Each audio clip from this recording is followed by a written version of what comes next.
Secretary Mayorkas, last time you were here, I told you that my constituents consider you a traitor. Today, I'd like to explain why they believe this and ask you a few questions.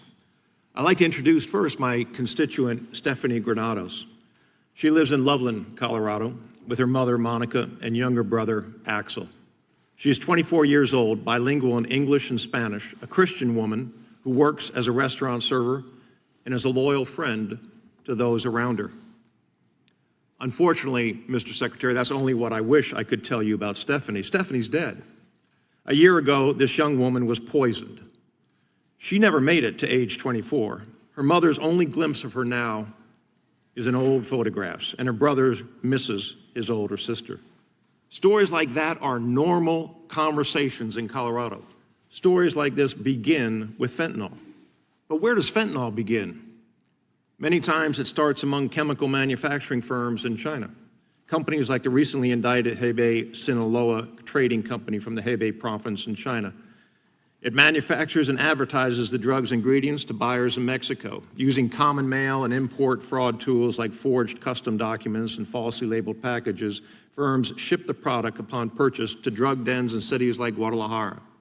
After preparation, these facilities finish the product and smuggle it by truck, by car, and by humans across our southern border.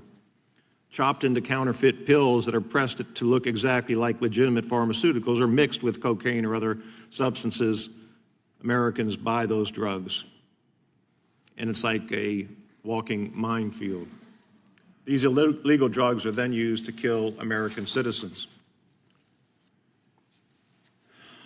According to the CDC, over 150 people are dying every day because of synthetic opioids like fentanyl. CDC's National Center for Health Statistics reported 79,770 opioid-involved overdose fatalities in 2022, and over 80% of opioid deaths are attributed to fentanyl.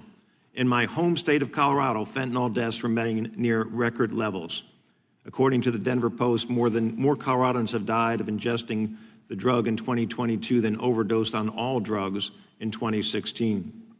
And according to the Department of Justice's latest report on the subject, 64% of federal arrests involve non-citizens committing crimes, despite them comprising only 7% of the population.